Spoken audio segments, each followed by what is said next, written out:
Sabe quando uma empresa está tão enrolada em dívidas que ela precisa recorrer a uma recuperação judicial? Já ouviu falar desse termo?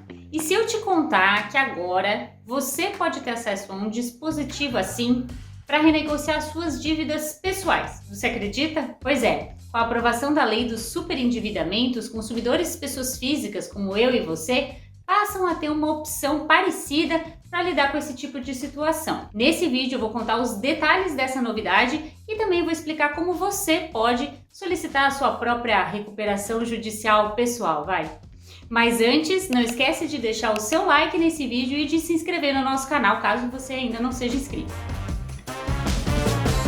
A primeira coisa que você precisa saber é que agora, em julho de 2021, depois de quase 10 anos tramitando no Congresso Nacional, finalmente entrou em vigor a Lei do Superendividamento. Essa lei criou mecanismos para tornar mais transparente a concessão de empréstimos, para evitar condutas abusivas e também para proteger o consumidor. E uma das mudanças mais importantes estabelecidas pela lei foi a possibilidade de uma pessoa superendividada renegociar ou repactuar todas as suas dívidas com todos os seus credores ao mesmo tempo. E mais, garantindo a preservação de um mínimo existencial. É isso que a gente está chamando aqui de recuperação judicial pessoal, mas é só uma brincadeira, uma comparação para facilitar o entendimento. A ideia é garantir condições mais justas para o consumidor, assim como acontece quando é uma empresa que está mal das pernas. Então vamos começar entendendo quem pode solicitar esse tipo de renegociação. Pela lei, precisa ser uma pessoa super endividada, que é definida como uma pessoa física de boa fé que não tenha condições de pagar a totalidade dos seus débitos de consumo sem comprometer o seu mínimo existencial. E o que é o mínimo existencial? É o volume de recursos necessários para que a pessoa consiga manter as condições elementares de uma vida digna. A lei não estabelece um valor para o mínimo existencial, nem um percentual da renda que corresponda a ele. Então, cabe ao próprio consumidor atestar essa condição por meio da sua argumentação. Tem uns detalhes importantes aqui. Podem entrar nessa conta as operações de crédito, as compras parceladas e as contas por serviços prestados continuamente, mas eles sempre precisam estar relacionados a itens de consumo básico. É conta de luz, conta de água, gastos com alimentação, com saúde, essas coisas.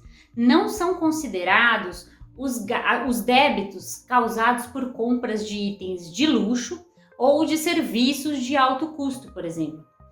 Também não entram os financiamentos imobiliários nem os empréstimos com garantia real, porque em tese você poderia vender esse bem que está sendo financiado para saldar a sua dívida, e isso não comprometeria a sua sobrevivência. Agora eu vou explicar na prática como isso tudo vai funcionar. Para seguir com a renegociação, o endividado precisa elaborar um plano de pagamento. Esse plano de pagamento é um documento em que ele vai explicar como ele pretende fazer para quitar todos esses débitos. Precisam constar todas as informações nesse documento. Qual é o valor das dívidas, quem vai receber, quanto cada um vai receber por mês, quais são os descontos que o endividado gostaria de pleitear, quais são as fontes de renda dele para poder fazer jus a esses pagamentos, tudo isso. Pela lei, o plano de pagamento pode durar até 5 anos e precisa ser feito em parcelas mensais de valor igual. E escuta só essa. Se o plano no futuro for realmente aceito pelos credores, eles vão precisar suspender qualquer ação judicial que tenham iniciado contra o devedor e também retirar o nome dele dos cadastros de inadimplente, ou seja, vão ter que limpar o nome do consumidor. Por isso, o plano também já deve conter as datas previstas para essas coisas acontecerem. Mas como é que vai acontecer a negociação do plano com os credores de fato? Pela lei, ela vai ocorrer em uma audiência de conciliação, ou seja, todo mundo vai ser convocado e o superendividado vai ter a possibilidade de apresentar a sua proposta. Existem duas maneiras de conduzir essa etapa. Pode ser uma audiência de conciliação na justiça, feita por um juiz, ou pode ser uma audiência extrajudicial conduzida por algum órgão de defesa do consumidor, como um PROCON, por exemplo. Inclusive, alguns PROCONs já estão se preparando para receber os superendividados. O PROCON de São Paulo está criando uma central de negociação para facilitar o acesso das pessoas que querem fazer uma repactuação de dívidas. As pessoas vão precisar acessar o site do PROCON, lá vão preencher um formulário com os seus dados e com os dados das dívidas que gostariam de renegociar. E aí o PROCON, inclusive, vai disponibilizar alguns técnicos para ajudar na elaboração do plano de pagamento. Depois vai convocar os credores e vai mediar essa audiência de conciliação.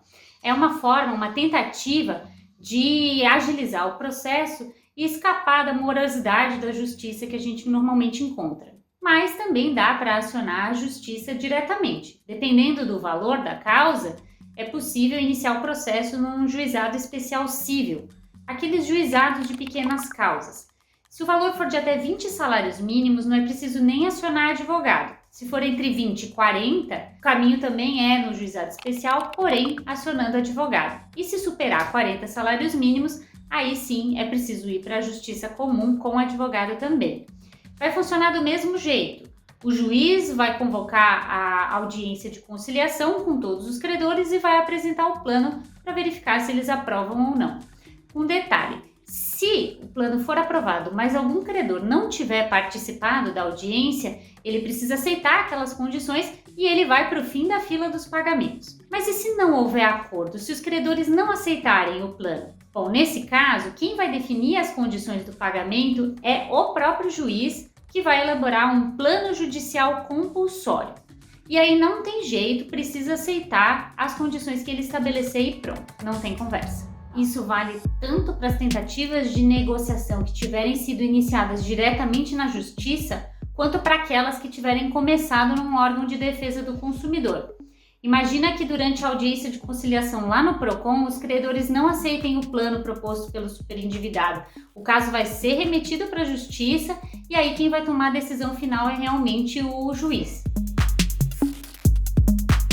E o que precisa ter no plano compulsório do juiz? Pela lei, ele precisa prever o pagamento pelo menos do principal das dívidas, que seria o valor original de um empréstimo tomado pela pessoa endividada, ou então o valor inicial de uma conta atrasada, sem contar os juros ou as multas.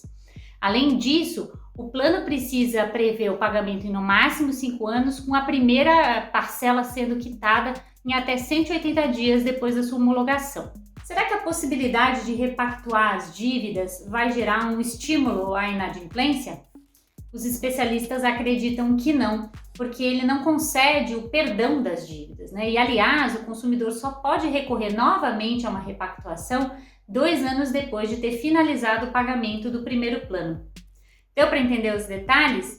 Olha, lá no Infomoney tem uma matéria completa explicando todos os detalhes da lei do superendividamento. Se você ficou com dúvidas, eu sugiro que você dê uma conferidinha. Além disso, deixe seus comentários aqui pra gente e compartilhe esse vídeo com os seus amigos que estiverem endividados. Até a próxima!